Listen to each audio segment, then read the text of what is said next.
círculo de la manifestación, perla blanca, etc.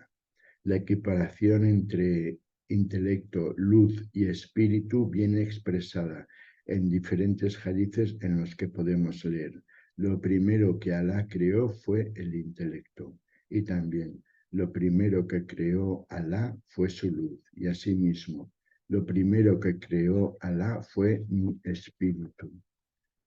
Esta luminosidad espiritual suele ser identificada con la llamada realidad muhammadí, la luz original que aporta la base de cualquier creación, revelación y enseñanza. Según el relato que nos brinda el Sheikh, el universo emerge en la tabla preservada por mediación del cálamo a consecuencia de lo que Ibn Arabi denomina matrimonio espiritual.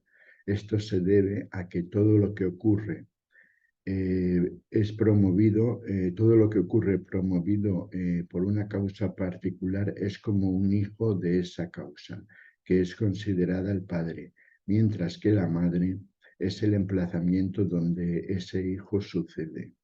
Al igual que todos nosotros, en nuestra dimensión corporal exterior, somos, según considera la tradición, descendientes de Adán y Eva, se afirma que todos los seres en el universo descienden del cálamo o son hijos del cálamo y la tabla. La tabla preservada o alma universal, también se le conoce por esta denominación, también se le denomina esmeralda o paloma, es la contraparte imprescindible del cálamo. Todo lo que ocurre en el cosmos es escrito por la luz del cálamo en la superficie oscura de la tabla. El cálamo constituye el polo activo de la manifestación, mientras que la tabla representa el polo pasivo. El cálamo es el reflejo cósmico de la palabra creadora primordial Se, mientras que la tabla, en tanto que el libro cósmico actualiza la orden creativa divina.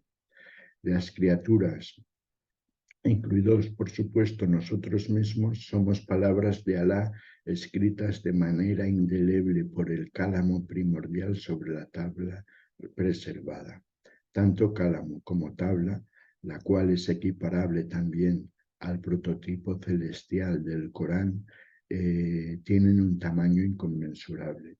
Por ese motivo, un hadith nos asegura que Alá creó la tabla preservada a partir de una perla cuyo tamaño es 7 veces mayor que la distancia entre cielo y tierra. Siguiendo con el proceso creativo, el alma universal engendra primero a la naturaleza y luego a la materia universal o polvo. A continuación, la naturaleza y el polvo engendran a su primer hijo, que recibe el nombre de cuerpo universal. Y este proceso simbólico de nacimientos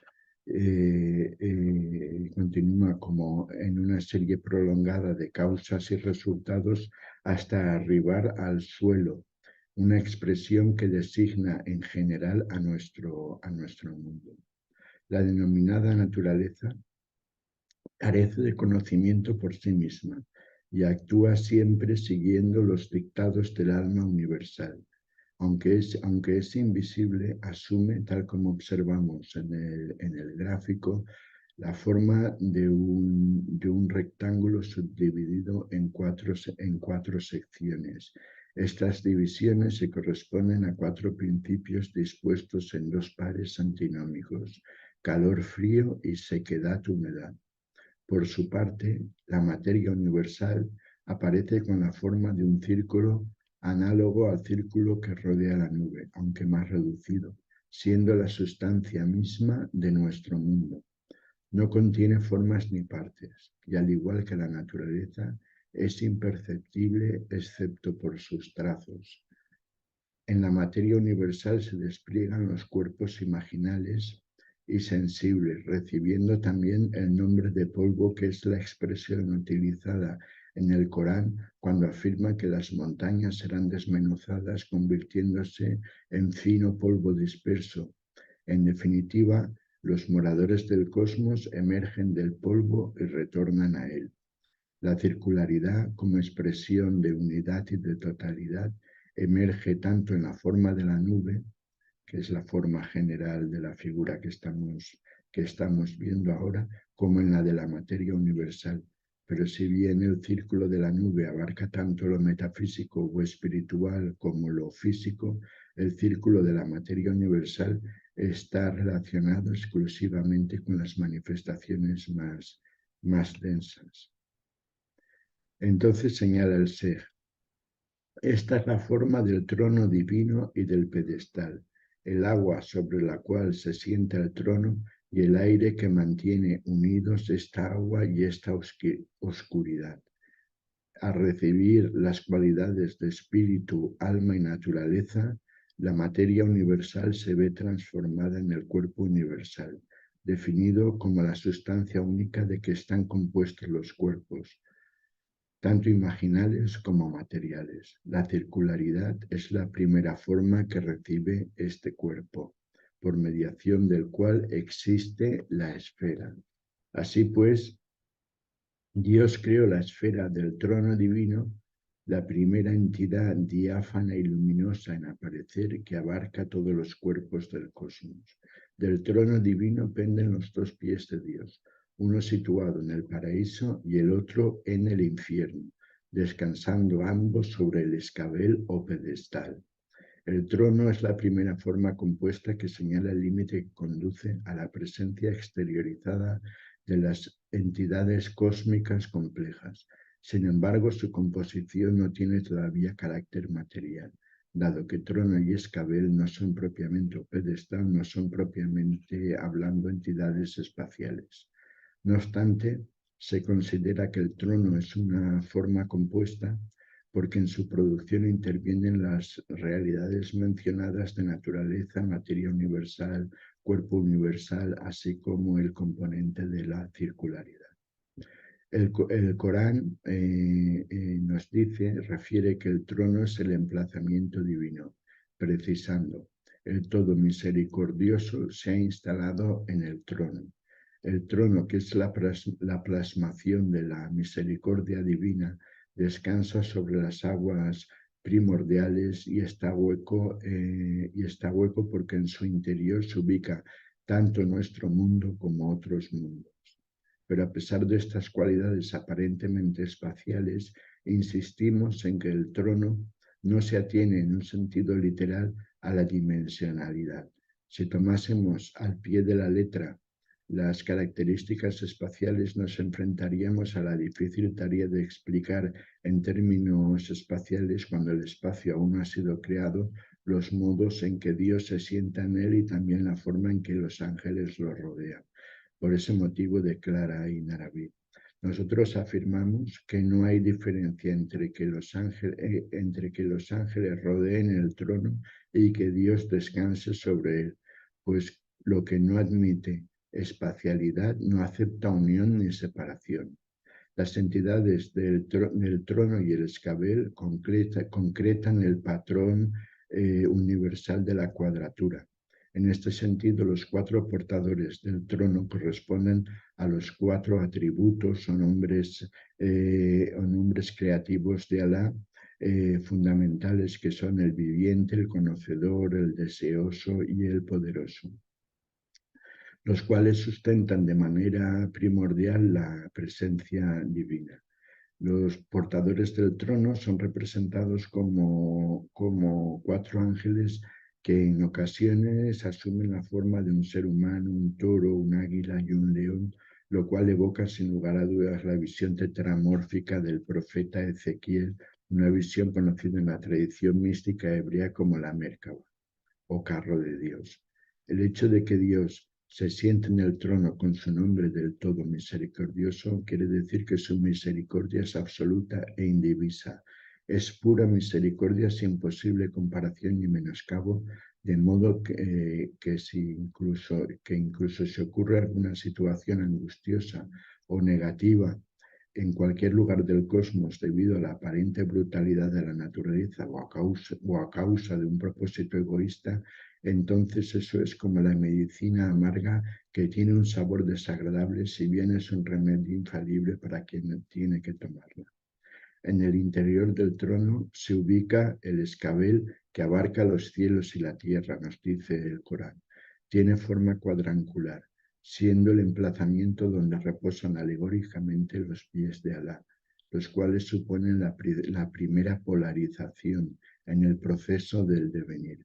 Por ese motivo el escabel, el pedestal, se divide en misericordia absoluta y misericordia mezclada con ira, porque Alá, además de ser llamado el misericordioso, también se refiere a sí mismo con nombres contrarios que tienen su correspondiente influencia en el cosmos. Inarabi consigna que la principal diferencia entre trono y escabel radica en que este último se identifica con el nivel en el que se produce la primera bifurcación de la unidad, simbolizada por ambos pies, la bifurcación. Así pues, los pies divinos suponen el modelo de todas las oposiciones y contrarios que aparecen en el cosmos. El escabel es en comparación con el trono, afirma la tradición, como un pequeño anillo en un desierto. En su interior se ubica la esfera del Atlas, o esfera sin estrellas, la cual aporta el fondo homogéneo sobre el que se proyectan los movimientos de constelaciones y planetas. En sí misma, la esfera sin estrellas transcurre en la pura duración, por encima del espacio y del tiempo, dado que carece de referentes astronómicos que permitan medir su movimiento.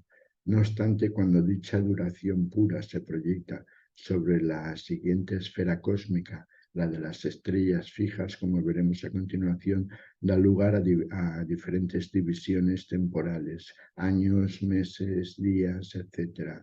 Los distintos niveles del paraíso, como ahora veremos, se ubican en ese reino de pura duración, situado entre la esfera sin estrellas y la esfera de las estrellas fijas.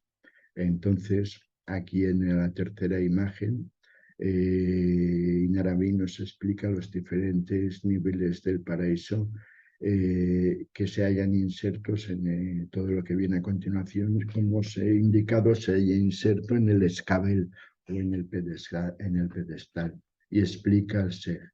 Este es un dibujo de la órbita más lejana, los paraísos, las superficies de las órbitas planetarias y el árbol Tuba. La esfera sin estrellas del Atlas es un cuerpo circular transparente que Dios divide en 12 secciones. El término árabe Atlas, que son las secciones que están indicadas aquí con los nombres, con diferentes nombres astrológicos. El término árabe Atlas significa borrado u obliterado, lo que denota la idea de una perfecta homogeneidad carente de cualidades discernibles. La esfera del Atlas constituye el fondo homogéneo sobre el cual se proyectan las configuraciones de estrellas y planetas, así como de sus movimientos. Es en este emplazamiento donde un Inarabi sitúa los jardines celestiales, la prometida morada de felicidad eterna para los creyentes que efectúan obras positivas. El Sej explica que la existencia de los jardines, en tanto que espacios jerárquicamente estructurados y situados en un dominio cósmico que se haya delimitado por las dos esferas que están insertas en el interior del pedestal, la esfera sin estrellas, su límite superior, y la esfera de las estrellas fijas, el límite inferior. La superficie convexa de la esfera de las estrellas fijas aporta el suelo de los jardines.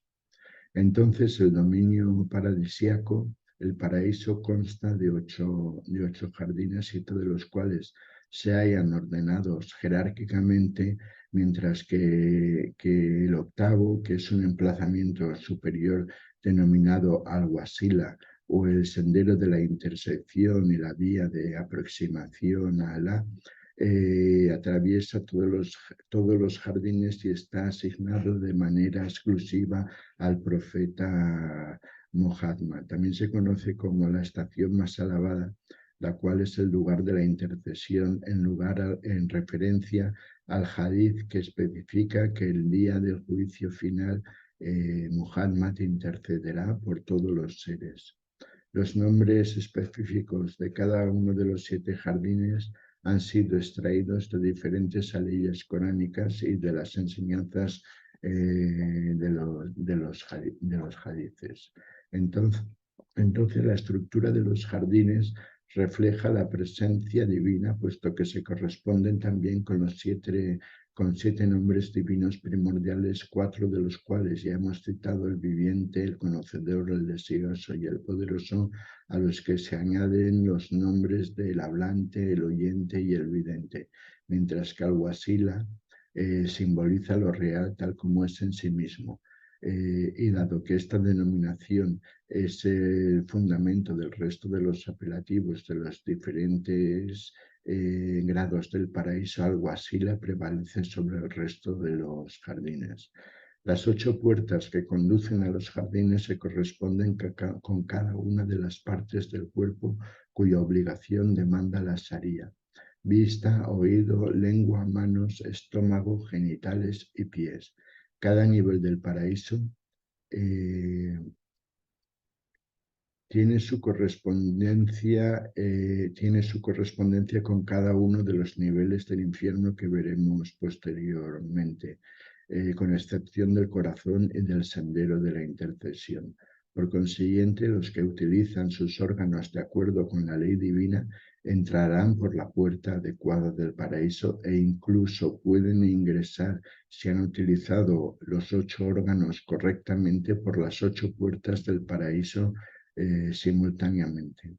Por su parte, el infierno cuenta solo con siete puertas que también se relacionan con los órganos humanos, excluyendo el corazón, ya que Alá no condena a nadie en la medida en que no lo use contra la ley por lo que tiene en su corazón.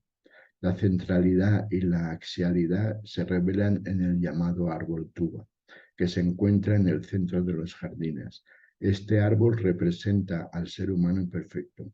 Se relaciona con el resto de los árboles de dichos jardines, como Adán se relaciona con la humanidad. Dios lo plantó con su propia mano del mismo modo que creó a Adán. También le insufló el espíritu, convirtiéndolo en el más espléndido de todos los árboles. Se eleva por encima de la valla del jardín del Edén y sus ramas se extienden por el resto de los jardines. Sus raíces se hallan en el suelo de nuestro mundo y sus frutos en el paraíso. Las ramas del árbol tuba recitan de manera permanente las azoras del Corán, recibiendo también la denominación de árbol de la alegría y el deleite. Y escribe en árabe a propósito de esta imagen: esta es la forma de la órbita planetaria, de las bóvedas celestes y de aquellos sobre lo que se asientan. Esto es, las tierras, el pilar mediante el cual Dios mantiene unidas la bóveda, mantiene unida la bóveda, los minerales, así como los minerales, los vegetales, los animales y los seres humanos. Es en la cavidad de la esfera de las estrellas fijas, atravesada por el curso de la Luna, dividido en 28 estaciones, donde se encuentran los grados más bajos de la existencia universal.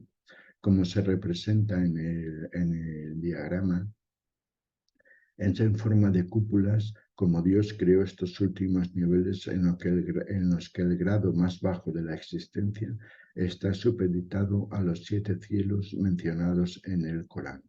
Los 7 cielos coránicos, asociados con las 7 esferas planetarias según la cosmología aristotélico-ptolemaica, están regidos por los 7 planetas ilustrados representados en el diagrama: Luna, Mercurio, Venus, Júpiter, el Sol, Marte, Júpiter y Saturno.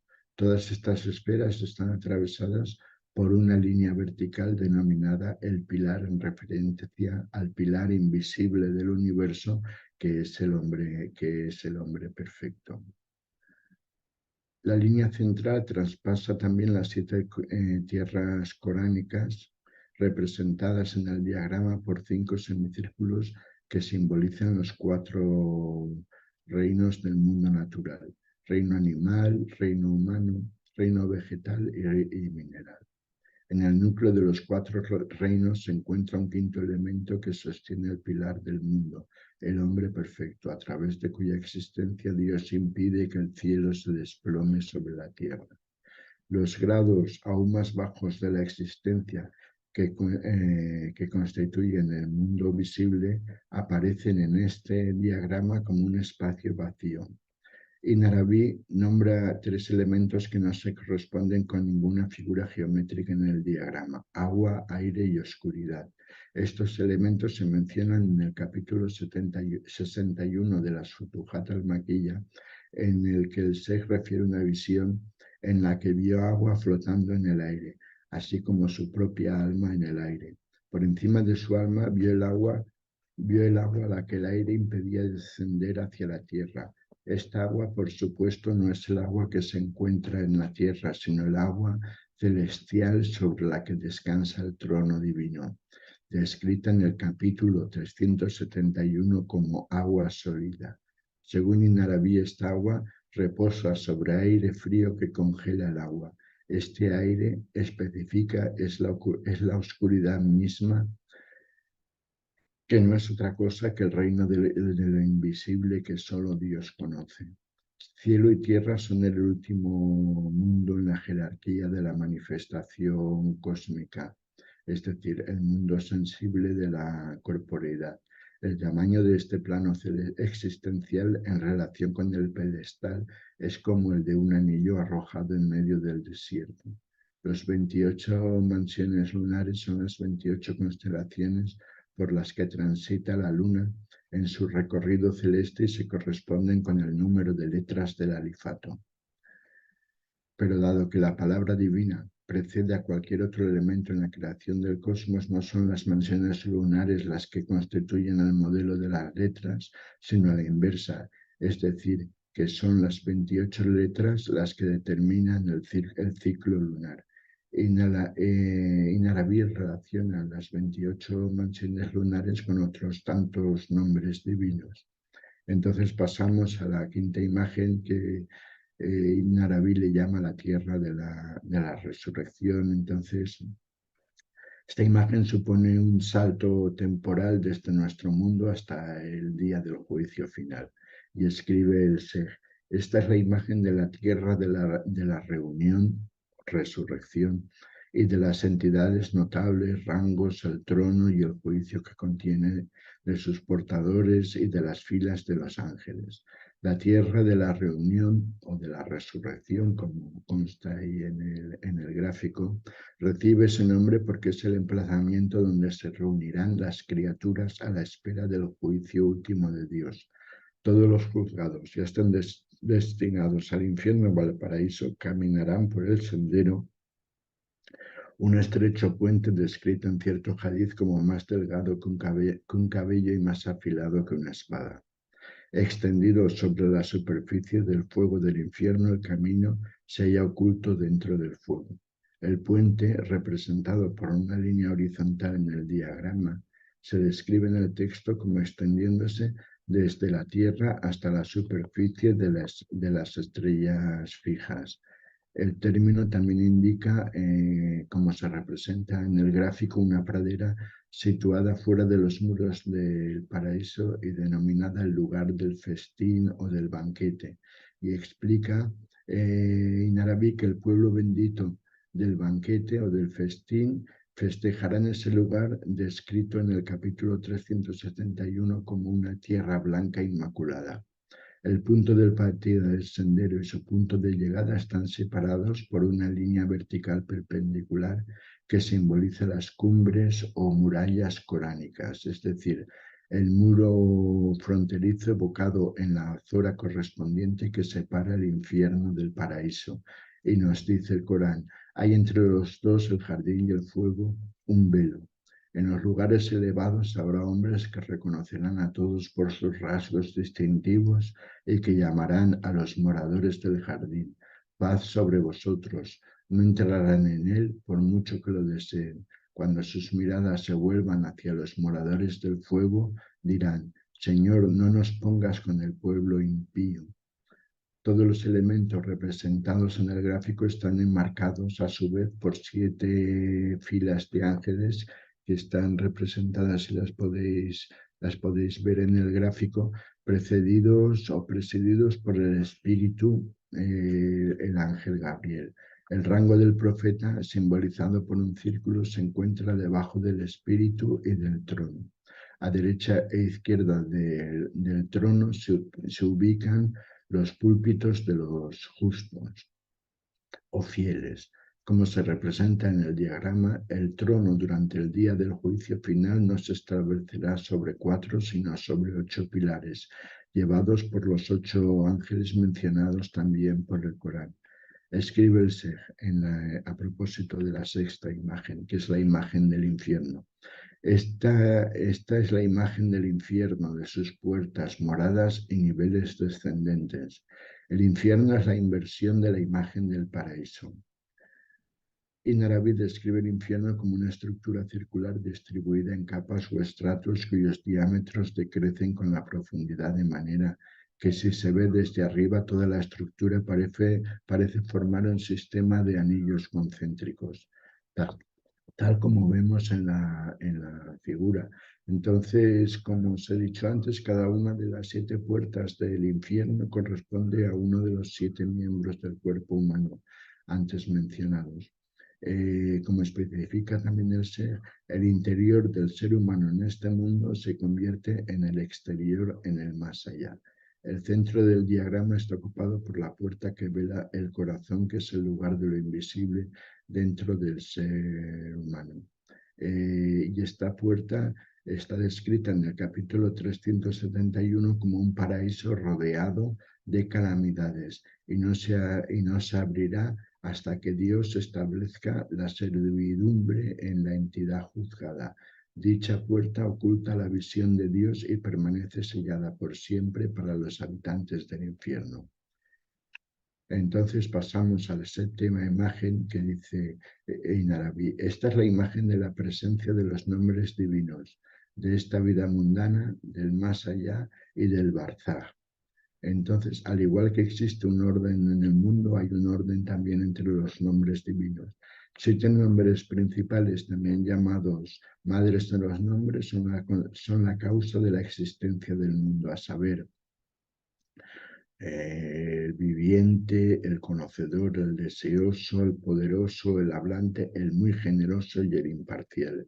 Estos nombres en árabe va variando dependiendo del contexto o de la exposición. A veces va variando los nombres divinos, dependiendo de lo que quiere enfatizar.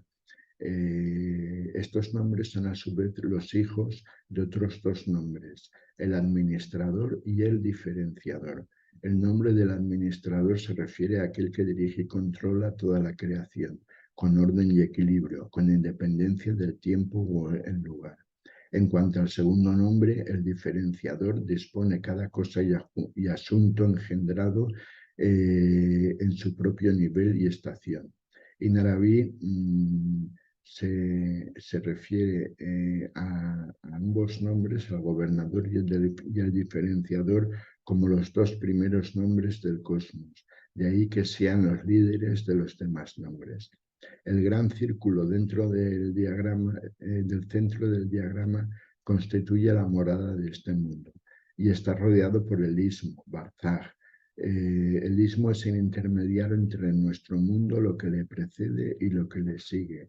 Corresponde tanto al mundo imaginal como a la tumba, donde reside el alma hasta la resurrección. Su disposición alrededor del mundo sirve de barrera o frontera que comparte las propiedades de la no existencia y la existencia, a través de la cual las formas acceden al mundo presente y lo abandonan. El futuro de este mundo es la tierra de la reunión o de la resurrección, que ya hemos visto, y obsérvese que esta tierra toca el Barzaj y este mundo, siendo los 2 únicos círculos que se tocan entre sí. Y es que lo que sucede en la tierra de la reunión o de la resurrección tiene su principio en lo que ocurre en el momento presente. Las acciones cometidas en este mundo se plasman en el siguiente, determinando la diferenciación final de nuestro mundo en dos, el fuego y el jardín, reflejo de la división de los atributos entre los atributos divinos. La ubicación inferior del paraíso o el jardín en la imagen, en comparación con el infierno, es intencional y pone de relieve la relación temporal y espacial entre ambos dominios. El jardín del paraíso siempre está ubicado temporal, espacial y ontológicamente por delante del infierno. Entonces pasamos a la octava imagen. Dice, destaca el Sej. La octava imagen es el diagrama de la forma de la duna de la visión y de los grados de la creación en su interior. Esta duna de la visión es una duna de almizcle blanco situada en la cima del jardín del Edén, desde donde las personas designadas para ese emplazamiento contemplarán a Dios. La duna es el lugar del paraíso donde Dios, como el rey, reside con sus elegidos, divididos según su rango. Una vez instalados en el paraíso, se les invita a ver a Dios y se apresuran en obediencia, nos dice Inarabi, en obediencia a su Señor en la medida de sus monturas y andares, unos lentos, otros rápidos y otros intermedios. Cuando arriban, reconocen y alcanzan sus lugares como el niño al pecho y el hierro al imán, nos dice, sin desear ningún otro sitio. Allí logran el alcance más lejano de sus esperanzas y objetivos.